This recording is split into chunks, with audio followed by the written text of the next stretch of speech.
welcome back to the channel. Just continuing my exploration of the lakes of southern Queensland. Come back to another one, it's about 3 hours north of Brisbane. This one's actually in pretty good condition. The water clarity is quite good. It's what I would expect it to be on a normal situation, whereby you can actually see the sun rays going down into the water column. So that looks really good from a fishing perspective. I know there's definitely bass in this particular lake. Been passing a lot of guys on the Skeeter bass boats. They're all thrashing around in here as well, but they don't seem to be doing too much fishing. So anyway, that'll be all fine. So I'm just heading back in towards the shoreline now. I've got a place as usual marked on Gaia. So I'm sneaking in around. It's in a little cove off the side of the lake, tucked in behind, where hopefully people can't see me then. And I can have a bit of privacy, nice quiet night on the lake. And fingers crossed, we can actually catch some bass for dinner. So of course I've always bought the backup dinner, but fingers crossed we'll catch a decent sized bass tonight, or this evening, or this afternoon even. And we'll be able to have a bit of fish and chips for dinner, which will be absolutely lovely. So join me on this adventure, and I hope you enjoy it.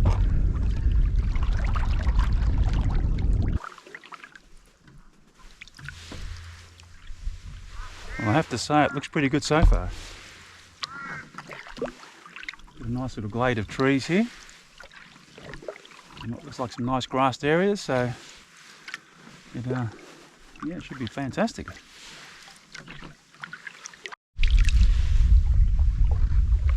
Well, this looks promising.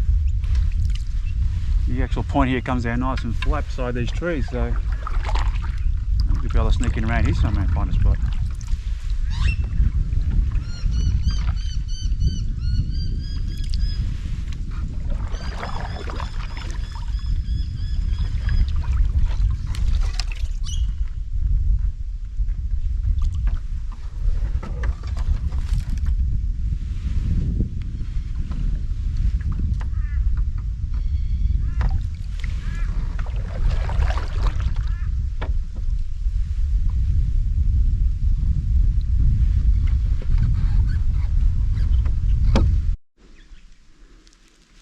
Alright, let's have a quick look around here. You don't want to camp under these ghost gums. They've got a habit of dropping actual branches on you. So they actually call those widowmakers. But we do have a lovely flat spot here. Nice log down here. I think this will make a nice camp spot.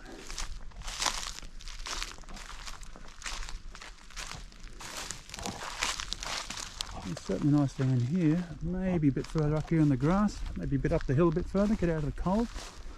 It's going to be back down to about 5 degrees tonight, so yeah, once again, found ourselves a cracking camp spot. This is going to work a treat. Have a listen to that. Absolute silence. Love that, just love that. All right, let's get the tent and gear out, get ourselves set up.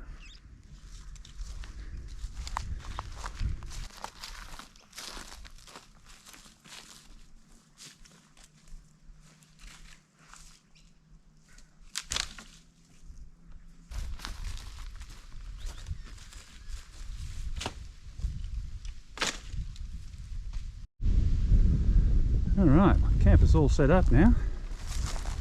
So there's a bit of an area here where I reckon there's been a fire before. There's a few of these sort of scattered rocks and so forth that I've sort of pulled back around into a circle. The tent's just a little bit higher up on the bank, just to keep some of the cooler air over at night and so forth, but not that high that people from the other side of the saddle here can see me from boats and so forth. So the idea is to be just a little bit stealthy here behind all these trees and so forth, so that anyone cruising past doesn't really stand right out that hey, there's someone up there camping. Until the evening, when of course everyone's home tucked in bed or doing their own thing back at their own place. So this is going to be absolutely brilliant tonight. So plan is now, let's get the canoe set up, get the fishing gear all sorted out, and I think we head out and see if we can start hunting down some bass. This is just perfect. Just heading down to a deeper area here to drop the red claw pot in. We'll get that set up. It's now 1:30, so we'll leave that till about 4:30 again tonight before it starts to get dark, and see how we get on. I had one of my viewers or subscribers suggested that the red claw pots need to be at least 3 meters of water. So what I was doing last camp a couple of weeks ago was far too shallow. Now that was based on what I've done in Victoria with yabbies. Yabbies, you can do them in almost any depth of water, but obviously the red claw need a bit more deep water. So we'll head over to this steep bank, throw that in, and then we'll start flicking some lures around and see if we can't pull up some bass as well.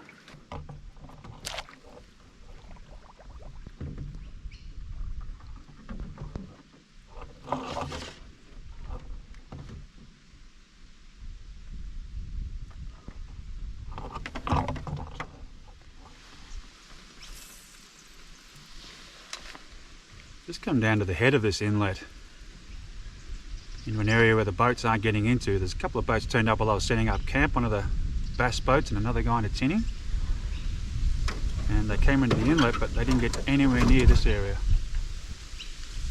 Just too shallow for them. So I'm just going to scoot along here.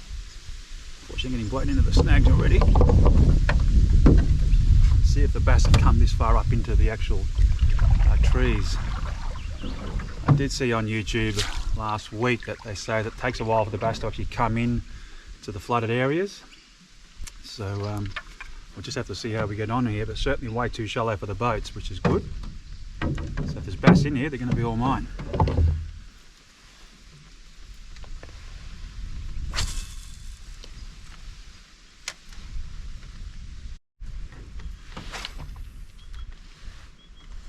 Little creek coming out here.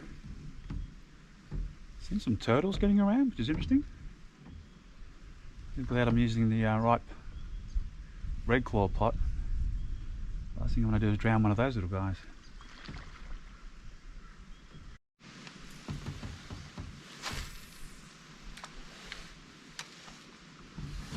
Nice shady little creek.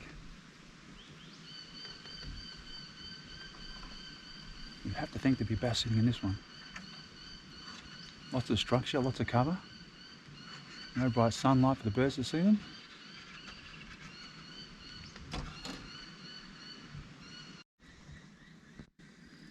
Well, no luck along the banks. I think what I'm going to do is I bought a little black blade lure. One of my subscribers suggested that maybe sometimes in the muddier water and the deeper water, get a little black blade. So I've got a Savage Gear black blade with a sort of pink UV belly to it. So I think I might change that over and just let myself drift out into the middle of the bay here, into the deeper water, and then send that to the bottom, do a bit of jigging, casting, and see if that'll pick up anything. But certainly on the surface, I tried multiple lures and there's, not on the surface, I should say, the first metre of the water, there's certainly nothing being picked up. So I might switch to that and see how that gives us any luck. Not sure if how well you can see that, but that's the little black blade I was talking about. So we'll try giving it a jig and flick around in this deeper water and see if that gives us any luck.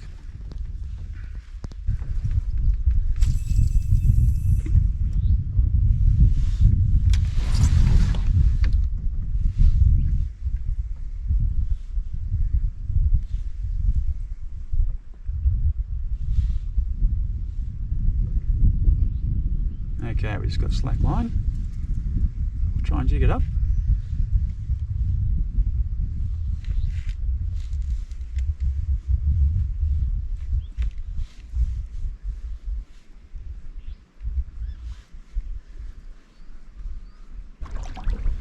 We've tried the banks, we've tried jigging, we've tried trawling.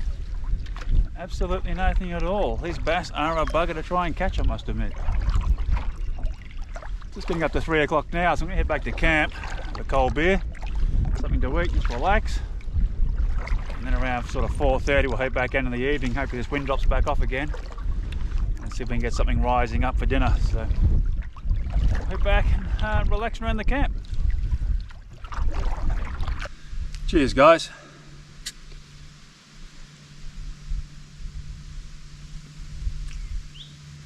Well, different week, same result, no bass. There's a lot of boats getting around this lake. Not sure how many people are catching actual bass this weekend, but certainly no luck myself. They are a hard fish to target, I must admit. Tried around all the banks, right into that little tiny creek and so forth, right up at the head of this little inlet, in where all the boats aren't normally getting to and so forth. Not a sniff. But similar to a couple of weeks ago on the last lake I was on, there's a lot of cranes here, getting around the banks and so forth and out in the middle of the lake. And there's a lot of bait fish jumping around, so there's plenty of food in this lake, unfortunately. But anyway, that's all good. I'm just going to sit back and relax now, put together my kitchen here and so forth, set up the little stove, etc. And relax, and then about 4:35 I'll head back out in the evening, just as the sun's starting to come down, and just flick in amongst the trees again on the banks and see if we can't snag something for dinner. But otherwise, it'll just be the emergency dinner as it always is.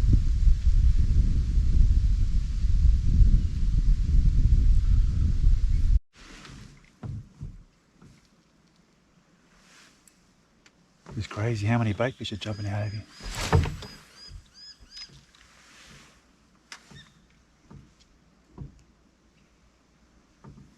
Saw an eagle circling around as well. Yeah, he's back again, he's just over here.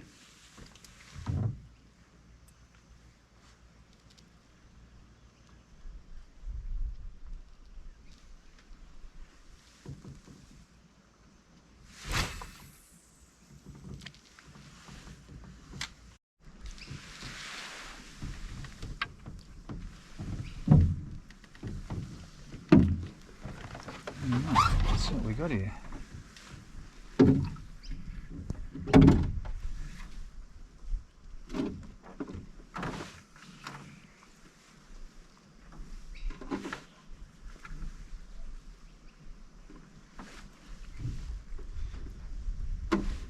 Certainly in deep enough water.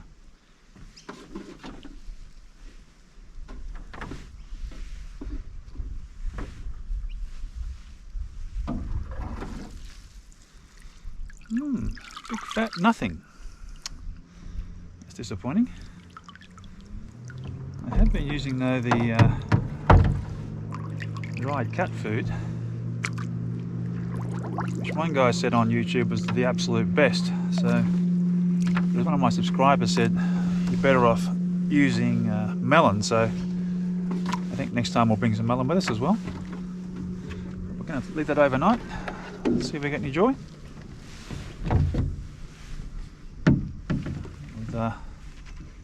Continue our pursuit of bass.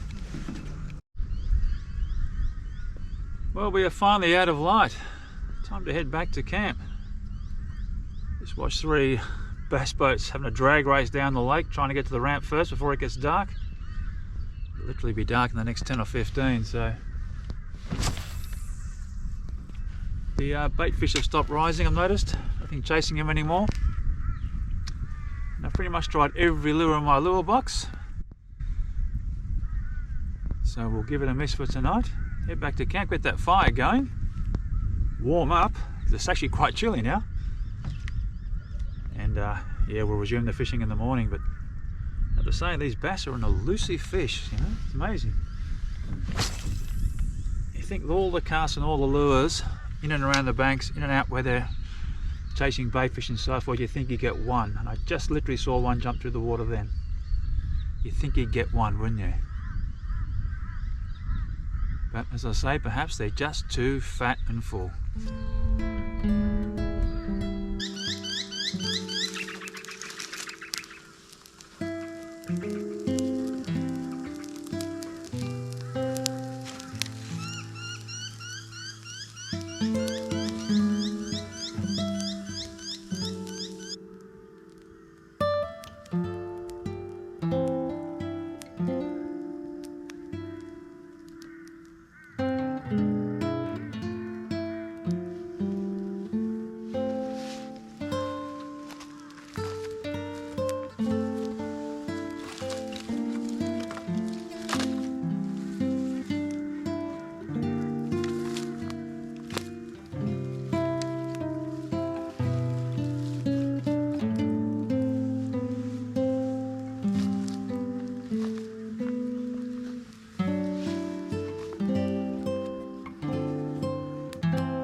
So nice to hear the bird life.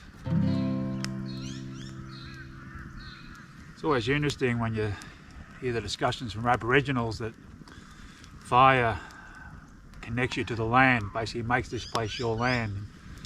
You certainly understand how that works, because you can set up a beautiful place like this, set up your tent, get your campsite all organised and everything else, and that's great, and it's a lovely spot. Then as soon as you light a fire, it's almost like you're home somehow. Don't know what it is, whether it's just because it's a way of heating yourself and cooking and things like that. It's just one of those things that take us back to our caveman days. I don't know what it is, but there's a huge difference between camping with a campfire and with camping without a campfire. I did lots of hiking in the mountains and the snow and so forth over the years, and whilst that's been brilliant and wonderful, fantastic views and great hiking, you really miss the campfire at night. The sun's going down, when you want to eat, you want to cook, when you want to talk to other people and so forth. You just cannot beat a campfire. It's just amazing. So I'm really enjoying this, because it's just lovely and cold, which means there's a lot of value in the fire now. It's heating me up beautifully.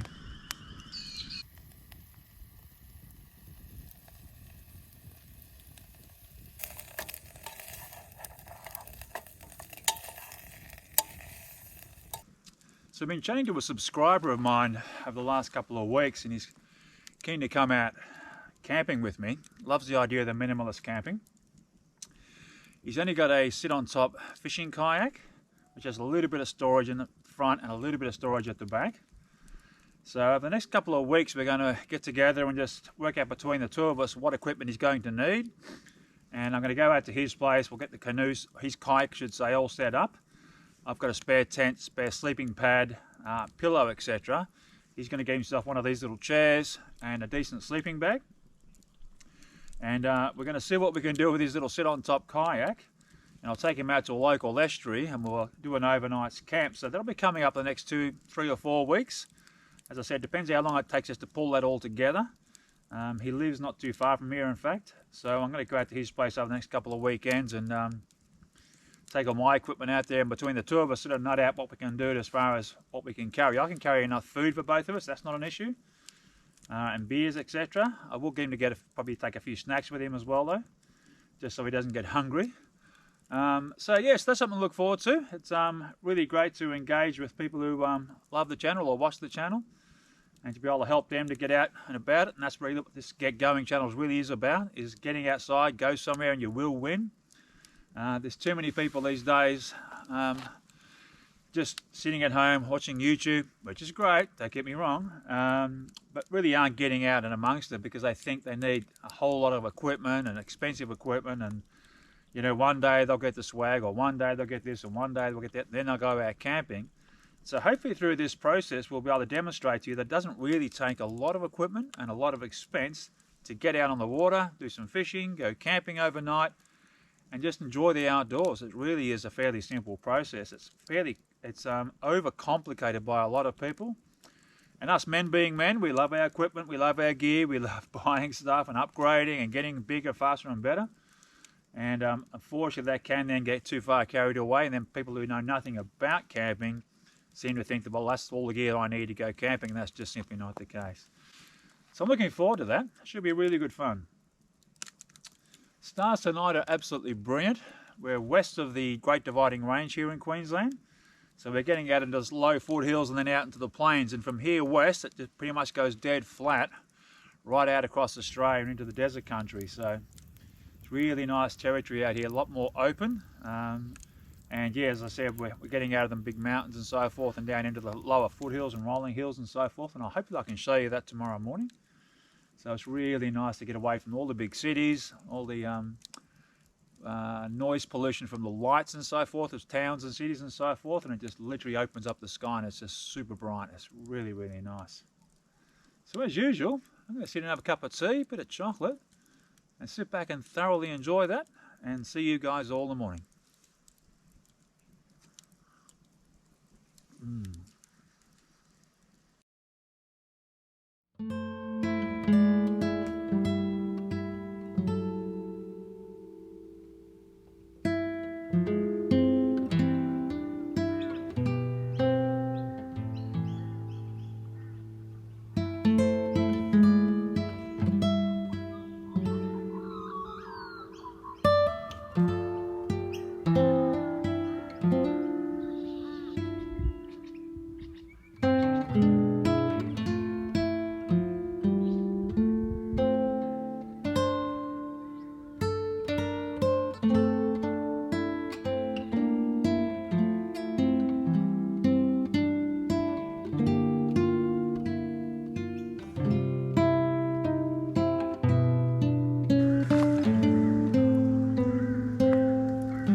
waking up to another stunning morning here. Just perfect. But unfortunately, I've got 3 bass boats in my little bay here, so that's alright. We'll flick around, see if we can catch some bass for breakfast. Crows wake me up at 6 AM, which is perfect. That's when I prefer to wake up. Give me time to get the tent organised and packed up.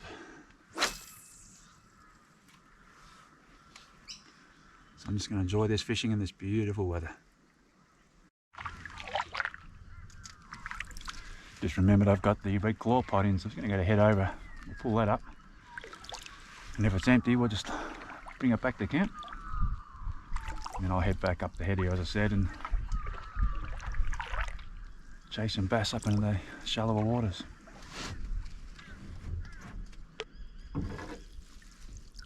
Oh, another thing.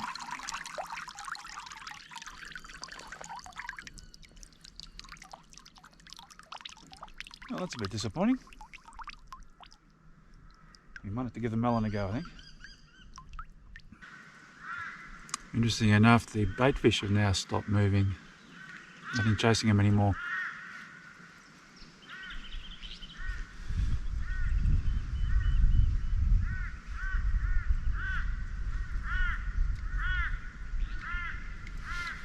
You'd think in this lovely little shady spot here with all this cover that there would be overrun with bass, but I would think they must just be too fat and full from all this food in the water.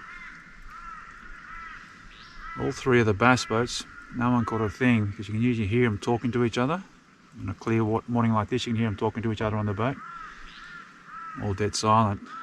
When I watched the one person who came down, right down in close to here, I watched him as I was having a coffee and nothing, not a thing. So if the bass boys can't get anything, the boys that are spending literally $80,000 on boats and so forth can't catch bass, then maybe it's just the bass and not me, hopefully.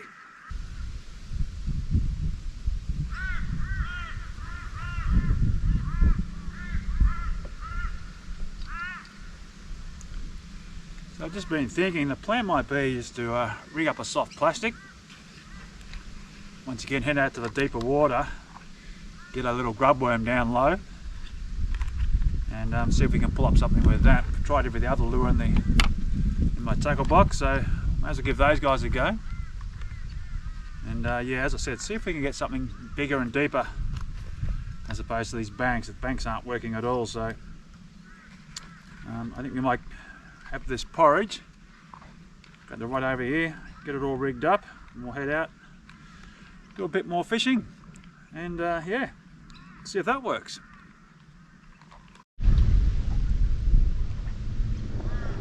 We rigged up the soft plastic. Wind's picked up, so it's just pushing me back down the bay here, so using a very, very light jig head. It's going to cast out, let the canoe go over it. I'm just slowly retrieving it in.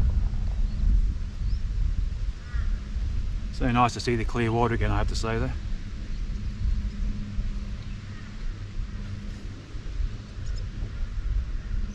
So that's the little guy there. It's a little bloodworm. Oh, sorry, motor oil.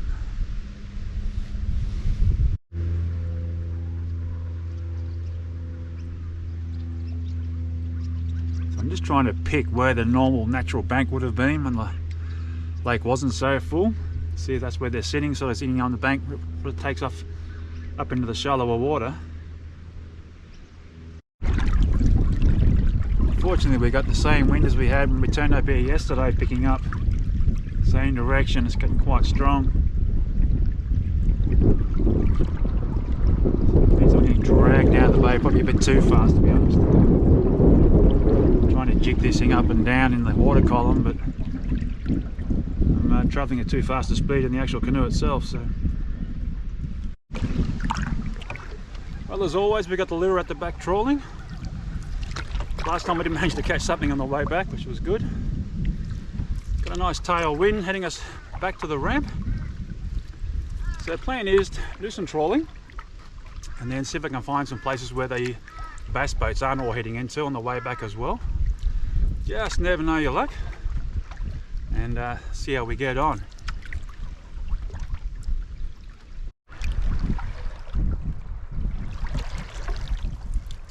Paddle back down the lake has been an absolute breeze. Tailwind all the way, very relaxing. Lou was out the back doing a bit of trialling, but of course nothing at all. Spoke to another couple of fishermen on the way back, a couple of old guys in a chinny, and I said, what are you guys seeing this weekend? And they repeated what everyone else is saying. We can see them on the sounder, we can see them on the bottom, and we're seeing them feeding and chasing bait on the surface, but we cannot get them to take anything. Bait, lures, nothing. A couple of the guys in the bass boats as well, same issue. You can see them all just parking up 2 or 3 boats at a time. Obviously there's something they can see on the sounder, but I've taken about 10 minutes to go past these guys and nothing. And of course these guys have got all the skills, all the equipment. They've probably got about 5 grand's worth of lures and equipment on board, know all the fancy techniques, how to get a bass to bite. They are just not biting. But I've been thinking as I was coming back, that's probably good, because we're going to have a lot of fat bass towards the end of winter, coming into spring. And the bait fish finally start to die off and so forth. There's going to be a lot of bigger bass in here. And because all of these people just tend to throw the bass back, they don't eat them, it increases my chances of getting a 30 centimetre plus bass that I can eat.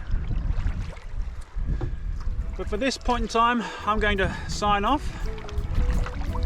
It's been a really lovely lake to camp on again. Really pretty, really beautiful. Great to see the water clarity coming back. And really nice to have a cold night campfires. Very, very enjoyable. So as always folks, thank you for watching. Thank you for those who watched through to the end. I always appreciate that. And I'll see you all in 2 weeks' time. Bye for now.